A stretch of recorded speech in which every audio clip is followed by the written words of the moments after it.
Je voudrais vous parler aujourd'hui de mon handicap et de mes attentes en matière d'accompagnement de celui-ci. Bien sûr, je ne peux pas m'exprimer avec des mots. Je ne peux pas marcher ni prendre mes repas seul. C'est objectivement la réalité. Ce sont les limites liées à ma paralysie cérébrale. Ce que je voudrais, moi, c'est que chacun puisse regarder au-delà de mon handicap, au-delà de mes limites, au-delà de mes incapacités. Voir la personne que je suis derrière le handicap, tenir compte des capacités qui sont les miennes, de mes préférences et de mes envies. En fait, le handicap est une série d'obstacles qu'on peut parfois apprendre à franchir ou à contourner. Parce que le handicap n'est pas nécessairement handicapant à partir du moment où il est compensé. Je n'ai pas la possibilité de m'exprimer avec des mots, mais je n'ai pas pour autant de difficulté à me faire comprendre. Avec les personnes qui me connaissent, je peux exprimer mes idées. Pour communiquer, je lève les yeux au ciel pour dire oui, et je tourne la tête de gauche à droite pour dire non.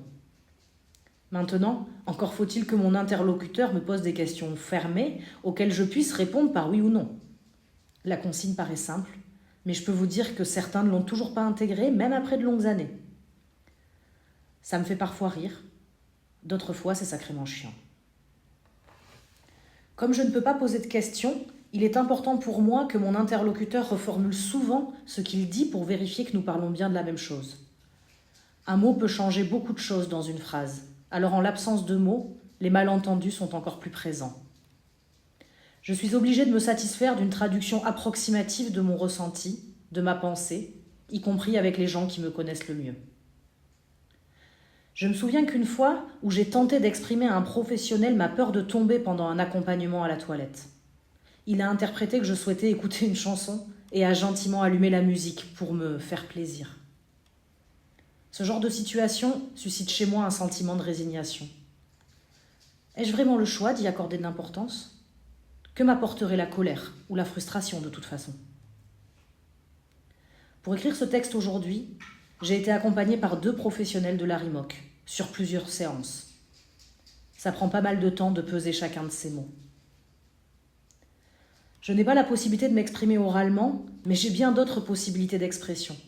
En plus de mon code gestuel de communication, le oui et le non, j'ai appris à faire tout un tas de mimiques pour exprimer ma joie, ma colère, mon humour.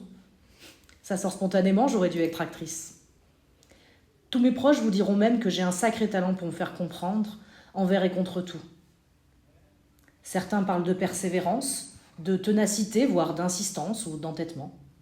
Je dois bien convenir qu'ils n'ont pas tort sur la forme.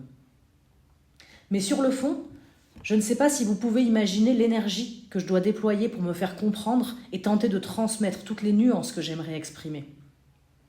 Mon combat du quotidien numéro 1, avant même celui du déplacement en fait. Une stratégie de tous les instants. Je suis consciente que communiquer avec moi demande beaucoup d'énergie à mon interlocuteur et de la concentration et de la persévérance. Et que c'est parfois laborieux, voire même décourageant. Alors imaginez, vous, c'est avec moi et potentiellement quelques autres personnes. Moi, c'est avec tout le monde, plusieurs fois par jour, 365 jours par an. Je vous ai parlé jusque-là des personnes qui me connaissent. Échanger avec des personnes que je ne connais pas et qui ne me connaissent pas, c'est vraiment compliqué. Je ne me souviens pas qu'une seule fois dans ma vie, un inconnu se soit adressé directement à moi. Je vous laisse imaginer à quel point cela est désagréable qu'on ne s'adresse pas à vous alors que vous êtes là. J'en ai marre qu'on me regarde comme une bête bizarre. Vous l'aurez compris, le plus important à mes yeux, ce sont les gens, les professionnels, mes proches et finalement toute personne que je pourrais croiser dans la rue. C'est plus facile avec des personnes qui sont formées, mais finalement, mon constat est que tout dépend de la bonne volonté, de l'énergie et de la persévérance des personnes. Sans oublier le bon sens quand même. J'espère que mon témoignage vous permettra de mesurer à quel point la sensibilisation de tous à la communication alternative et améliorée est indispensable. Je crois qu'elle doit devenir un droit fondamental parce que je suis sûre que d'autres que moi peuvent se reconnaître dans ce témoignage. J'ai besoin de vous pour mettre des mots là où je n'ai pas la possibilité d'en mettre. Alors merci de vous mobiliser sur ce sujet.